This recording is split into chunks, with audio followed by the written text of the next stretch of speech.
Hello everyone, back tuning into today's video. Going to have a look at the weather for the next week to 10 days. With today's video is taken around the 23rd of September. I'm also bringing you update all the latest in terms of what's happening in the tropics. Loads going on. It's all happening in the tropical Atlantic. Of course, the main story is Hurricane Florence heading towards the Carolinas. It has reduced down to Category 2 hurricane now, but it is still packing a major punch, and it will bring severe flooding and severe winds to those Carolina coasts through the course of tomorrow. So I'll bring you an update of all the latest on that and all of the latest in terms of all the other tropical storms and hurricanes that are currently going on. And of course, have a look at the weather for the next week to 10 days as well. So lots to cram in. I think better get on with it very quickly. So the first thing to say is that we've still got this orange X here in the Gulf of Mexico. Just there. So saying about that, National Hurricane Center is that it's got a 60% chance of cyclone formation in the next 48 hours. A trough of low pressure is located over central Gulf of Mexico. Although associated shower activity remains limited, upper level winds are forecast to become more conducive for the development of a tropical depression before the system reaches the western Gulf Coast on Friday. An Air Force Reserve Hurricane Hunter aircraft is scheduled to investigate, very interesting, this disturbance later today, if necessary. Regardless of development, heavy rainfall and gusty winds are expected across portions of northeastern Mexico, Texas and Louisiana later this week. Interest there should monitor the progress of this system and refer to products from their local weather office. 60% chance of becoming a tropical storm in the next 48 hours and a 60% chance of becoming a tropical storm in the next 5 days too. Right, where should we go next? Let's have a look at Joyce. So that is now Tropical Storm Joyce, a very long way north, 35 degrees north nearly. So it's a tropical storm this, and it's subtropical storm I should say, and that's because it's so far north I would have thought. So subtropical storm Joyce, it has 45-mile-an-hour winds associated with it, and its central pressure is 1,006 millibars. This is the movement of Joyce, or the forecast movement of Joyce just there, heading up towards the Azores, the islands of the Azores, as we get through towards the end of the weekend and the start of next week. We've also got Isaac just here, so that's moving in towards those Caribbean islands. Now the forecast of Isaac as a tropical storm is to continue to move in a westward fashion to the south of Puerto Rico, Dominican Republic and Haiti, and also Jamaica as well. Might affect Jamaica actually as a tropical depression by the start of next week.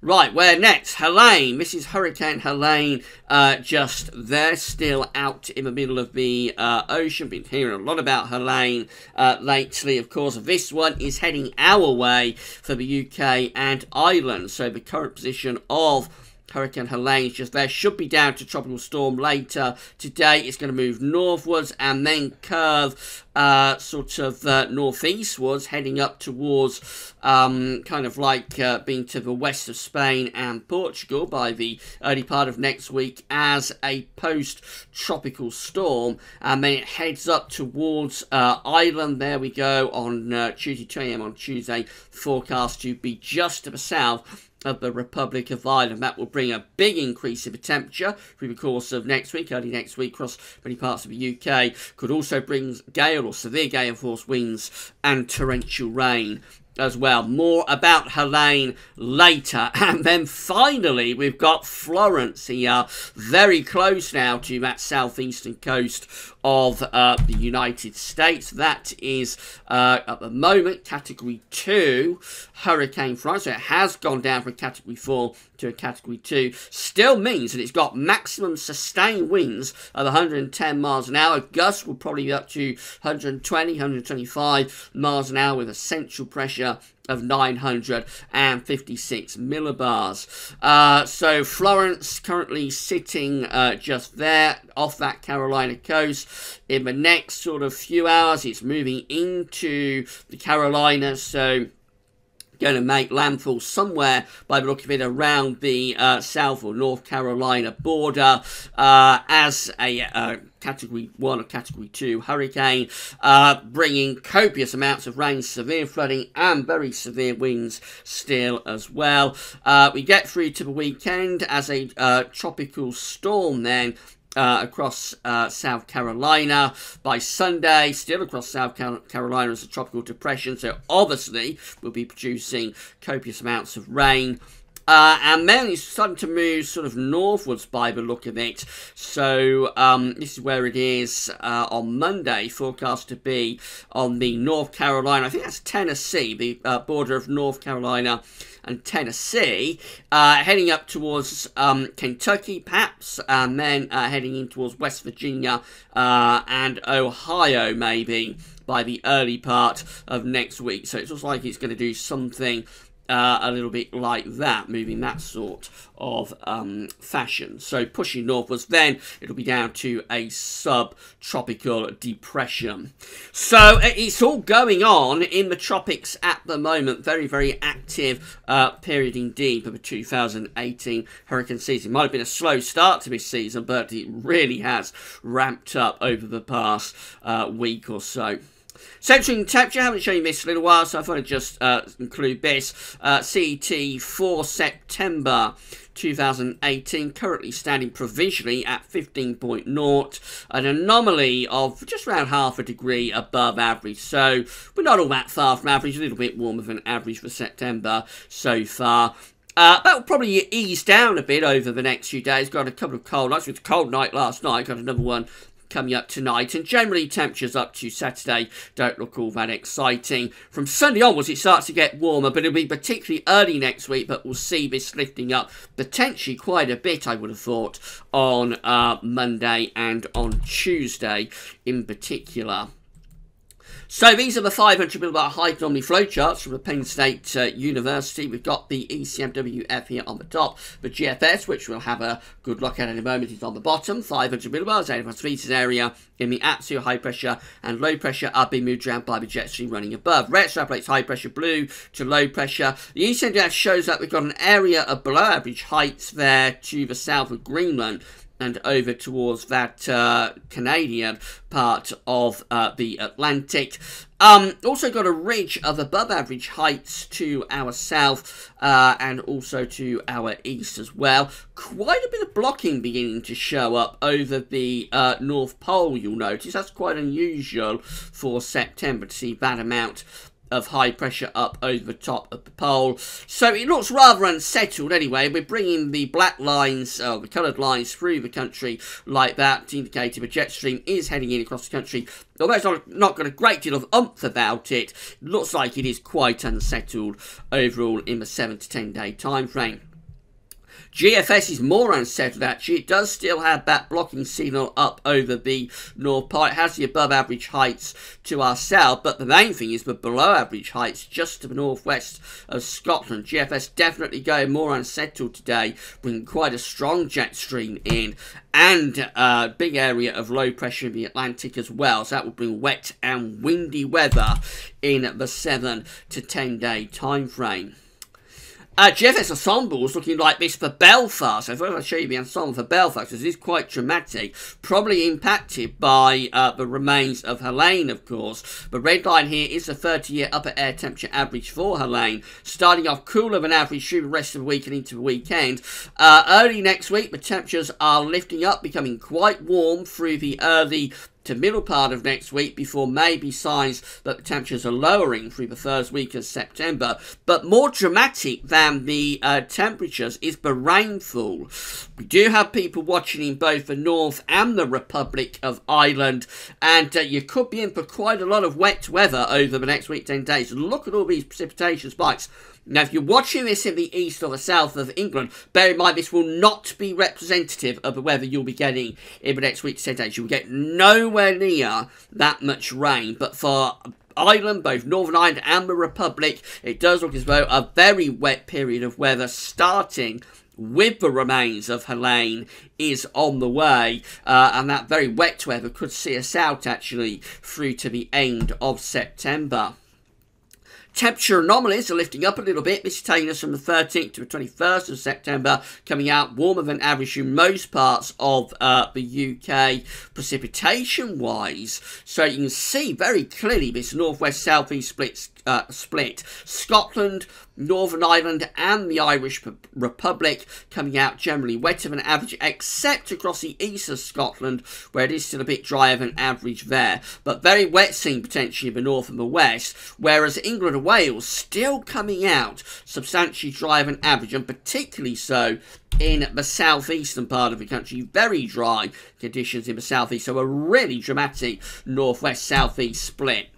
Right, so this is how the GFS is looking on Sunday, and it looks rather unsettled already in the north and the west. This being the remains of Helene just there around the Azores.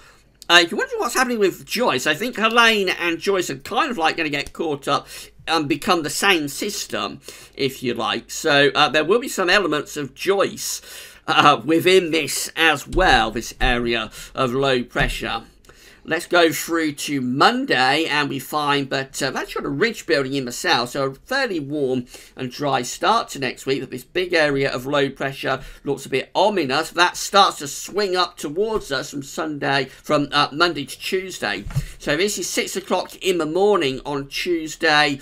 Deep area of low pressure to the south of Ireland, bringing heavy rain to much of Ireland and probably gale force winds as well. This looks very, very similar to what happened with the remains of Hurricane Ophelia that we had back in October last year. To our east, we've got a ridge of high pressure across Central Europe, and that's bringing up the air from a very warm southerly direction. So across central east parts of the country, Tuesday will be quite a hot day with temperatures potentially going into the upper 20s Celsius.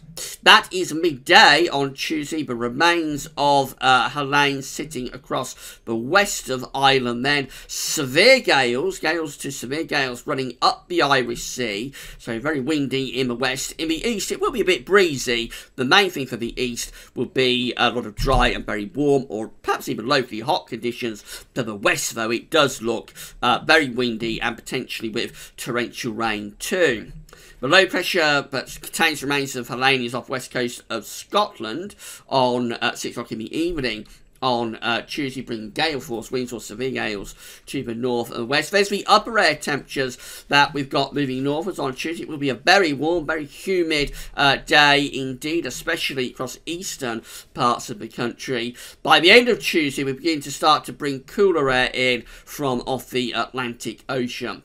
Then through to Wednesday and Thursday, we start to set up this westerly flow, so it's turning cooler as we go through into the middle and second half of next week. There's the upper air temperatures. By Thursday, much cooler. Temperatures returning back towards normal. Still unsettled though. Wet and windy conditions here being signalled by the 6 o'clock run of the GFS for Friday, 23rd of September. Some equinoctial gales going on there. And as we head up towards day 10, well, still quite unsettled in the north and west. A bit of a ridge in the south, bringing drier conditions to the south. The extended range of this GFS run looks very unsettled, with showers or longer spells of rain and progressively cooler conditions coming through as well. I think that is highly uncertain, however. ECM looking like this Sunday, so it's wet and windy in the north and west, mainly dry, quite warm in the southeast. That's Monday. That's Tuesday. Midnight on Tuesday has the remains of Helene just there out to the west of the Bay of Biscay. We can only go through 24-hourly steps with this one. So midnight Wednesday, the remains of Helene then exiting into the North Sea. So it's a little bit further south with this area of low pressure. That brings the risk of gales perhaps more widely across the UK. Another area of low pressure in the Atlantic following hot on the heels of Helene. And then we go through to the end of next week looking like that. Gradually turning cooler again, beginning to return these cooler winds in from off the Atlantic. The extended range of the ECM builds up this ridge of high pressure, but that is within really quite cool air, so that could bring us some ground frost there as we get through into the weekend of 22nd, 23rd of September. I think this is all indicative of the fact that until we get this low pressure through and out of the way, containing the remains of Hurricane Helene, it will be very uncertain what follows on behind that system. So big differences in the 8 to 10 day time frame really between the ECM and the GFS. And then finally we've got the GEM looking like this. So once again we've got the remains of Helene moving in across the country in a very similar fashion to what the ECM is showing. That's the position of former Hurricane Helene just there off the east coast of northeast England at midnight on Wednesday. Beyond that, the GM wants to build high pressure over Scandinavia. So again, a different solution again as we're going up towards day 10. Very, very uncertain what follows Helene, I have to say. With this one, we get a proper easterly wind. Although quite warm initially, it does look as though much cooler air is on its way from the east by day 10. Bear in mind, we're getting towards the end of September now, so easterly winds will not necessarily be all that warm, and probably bringing in a lot of cloud with it as well. But again, it is all just so indicative of how uncertain it is beyond Helene into the second half of next week. The GFS wants it to be unsettled for day 10 and beyond. The other two are more anticyclonic, so just wait and see where that's going until we get this low pressure out of the way on Monday from sort of Monday, Tuesday, Wednesday. What follows along behind going to be very uncertain indeed. Right, that's brought you up to date with all of the latest developments. It's all going on, to say the least, so we'll be bringing you further updates over the next few days. Tomorrow we've got JMA Friday, that's your month ahead look ahead, and we'll also have a look at the weather for the next week to 10 days also. So come back for that tomorrow. That's all for now, and thanks for watching.